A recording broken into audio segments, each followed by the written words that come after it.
Olá pessoal, sejam bem-vindos ao segundo episódio do nosso cursinho bíblico. No episódio anterior a gente falou sobre as características do verdadeiro Deus. Hoje a gente vai falar sobre o seu adversário, Satanás. Satanás é uma palavra que vem do hebraico e significa adversário. Muitas vezes, quando a gente lê na Bíblia a palavra adversário, na versão original está escrito Satanás. Agora a gente vai citar as principais características de Satanás, que são elas. Ele é tentador, ele causa enfermidades malignas, ele é pai dos espíritos malignos, devorador de almas, ele pratica o mal, ele é destruidor, pai da mentira e príncipe das trevas. Então vamos lá. Qual é o significado de tentador ou tentação? Tentação significa instigar, seduzir, induzir ou incitar.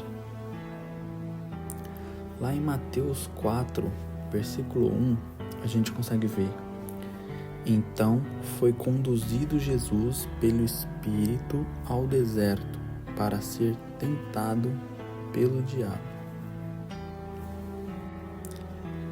Lá em 1 Coríntios 7, versículo 5, a gente também consegue ver: Não vos priveis um ao outro, senão por consentimento mútuo por algum tempo, para vos aplicardes ao jejum e à oração, e depois ajuntai-vos outra vez, para que Satanás não vos tente pela vossa incontinência. Lá em Lucas 4:2, a gente também tem uma passagem que diz o seguinte: E 40 dias foi tentado pelo diabo, e naqueles dias não comeu coisa alguma, e terminados eles, teve fome. Então a gente pode perceber que Satanás, ele é tentador. Ele não é como Deus, que sabe o que se passa no nosso coração. Satanás, ele não consegue ler nossos pensamentos. Então, para ele ver, para ele saber o que a gente vai fazer em determinadas situações, ele nos tenta. Ele coloca uma provação na nossa frente para ver se a gente vai cair no pecado, para ver se a gente vai ser mais forte que o pecado. A próxima característica de Satanás é que ele é causador de enfermidades malignas. Enfermidades malignas é aquela doença grave, nociva, que pode te causar a morte. Uma doença maligna, um tumor maligno, um câncer.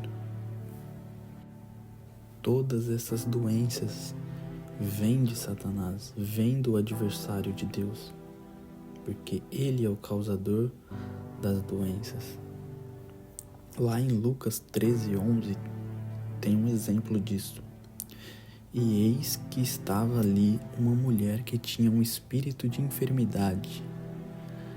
Já havia 18 anos, e ela andava curvada e não podia de modo algum endireitar-se.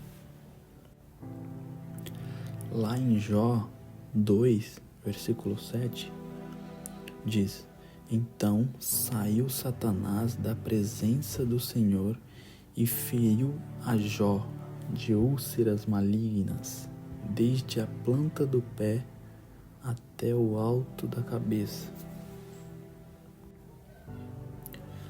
Satanás também é pai dos espíritos malignos. Lá em Marcos 1, do versículo 23 até o 26, diz o seguinte: E estava na sinagoga deles um homem com um espírito imundo, o qual exclamou, dizendo: Ah, que temos contigo, Jesus Nazareno? Vieste destruir-nos? Bem sei quem és, ó Santo de Deus. E repreendeu-o Jesus, dizendo: Cala-te e sai dele. Então o espírito imundo, convulsionando e clamando com grande voz, saiu dele. Lá em Lucas 11, 24 até o 26, diz o seguinte: Quando o espírito imundo tem saído do homem, anda por lugares secos buscando repouso, e não o achando, diz: Tornarei para minha casa, de onde saí. E chegando lá, acha varrida e adornada. Então vai e leva consigo outros 7 espíritos piores que ele, e entrando habitam ali. E o último estado desse homem é ainda pior que o primeiro. O que a gente pode entender com esses textos? Pensa comigo. A gente viu aqui nos textos que os espíritos malignos estavam habitando dentro das pessoas. Ou seja, nós, como nós pessoas, somos templos onde pode habitar tanto bem quanto mal. Se o seu templo estiver vazio, não tiver Jesus habitando, outro irá habitar. Então, a gente tem que tomar cuidado. Nosso coração tem que estar totalmente preenchido por Jesus, por Deus, porque caso contrário, além de habitar um espírito maligno, ele ainda pode levar mais 7. Outra característica de Satanás é que ele é devorador de almas. Por que devorador de almas? Ele sabe que os dias dele estão contados. Assim que Jesus voltar, vai acabar para ele. E ele quer levar consigo o máximo de almas possíveis. Ele não quer ficar sozinho. Vai levar o tanto que ele conseguir. Lá em 1 Pedro 5, versículo 8, está escrito: Sede sóbrios, vigiai, porque o diabo, vosso adversário, anda em derredor, bramando como um leão, buscando a quem possa tragar. Mateus 10, 28. Não tenham medo dos que matam o corpo, mas não podem matar a alma. Antes tenham medo daquele que pode destruir tanto a alma como o corpo no inferno. Ou seja, deu para perceber que Satanás, ele tá aqui, ele tá em volta, ele só tá procurando quem ele possa tragar. E como está escrito ali em Mateus 10, 28, a gente não tem que se preocupar com aquilo que fere o nosso corpo, mas que não fere a nossa alma. A gente tem que temer, tem que se preocupar com aquilo que irá destruir a nossa alma. Porque o corpo, a carne, para nada serve. A próxima característica de Satanás é que ele é destruidor. Em 1 Coríntios 10, versículo 10, está escrito: E não murmureis, como também alguns deles murmuraram, e pereceram pelo destruidor. Lá em João 10, versículo 10, também está escrito: o ladrão não vem senão a roubar, a matar e a destruir. Eu vim para que tenham vida e a tenham com abundância. Jesus disse isso na parábola do bom pastor. E é nítido que ele estava falando que o ladrão é o adversário. Ele vem para roubar o nosso entendimento, para matar o nosso corpo e destruir a nossa alma. Mas Jesus não. Ele complementa dizendo que veio para que a gente tenha vida e tenham em abundância.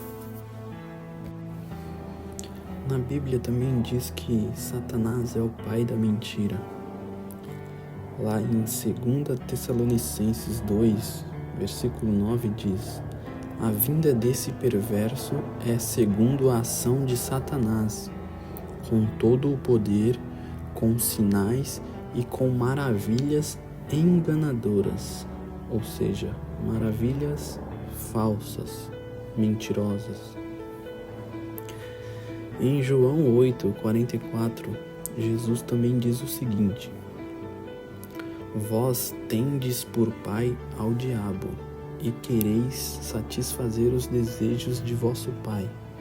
Ele foi homicida desde o princípio, e não se firmou na verdade, porque não há verdade nele. Quando ele profere mentira, fala do que lhe é próprio, porque é mentiroso e pai da mentira.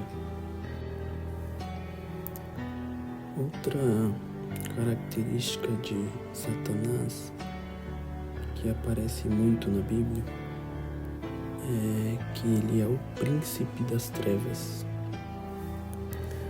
Lá em Atos 26:18 diz o seguinte: para lhes abrires os olhos e das trevas os converteres à luz e do poder de Satanás a Deus, a fim de que recebam a remissão de pecados e herança entre os que são santificados pela fé em mim.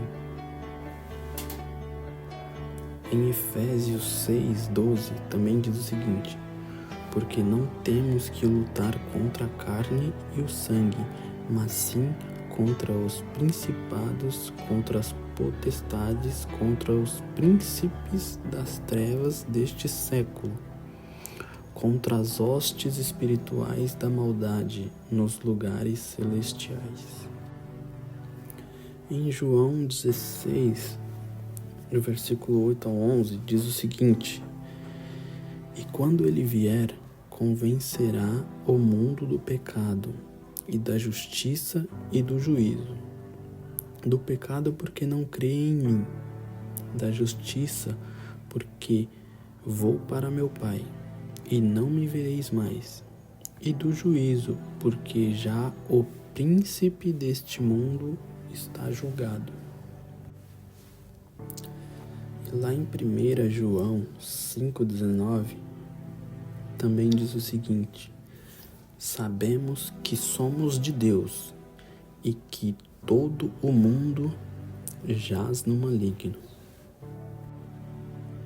O que a gente consegue entender com esses textos? Dá para entender duas coisas. Primeiro, que o mundo inteiro jaz no maligno, o mundo inteiro está em trevas. E que Jesus foi a luz que veio ao mundo, ou seja, antes de Jesus, o mundo inteiro estava em trevas. Essa é a primeira coisa. A segunda coisa que a gente pode perceber nesses estudos é que Satanás é o príncipe das trevas, príncipe deste mundo.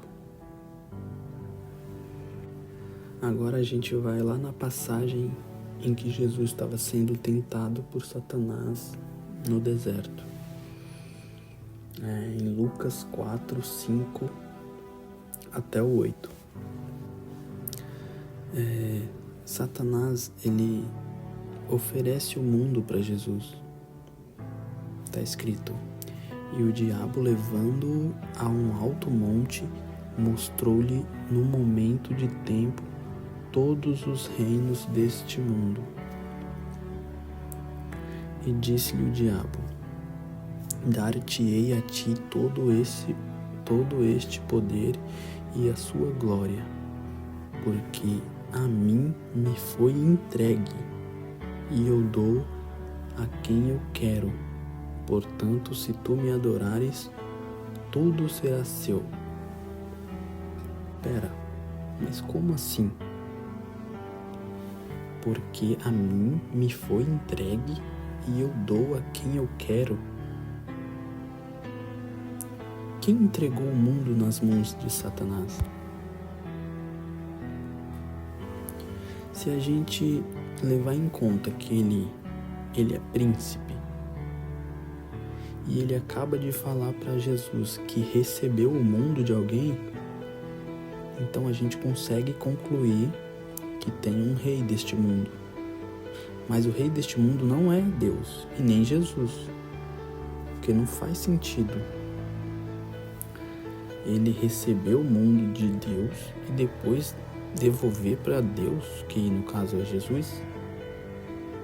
Então, segundo a minha visão, a minha interpretação, existe um rei deste mundo que está acima de Satanás. Então, o que a gente conseguiu concluir com esse estudo?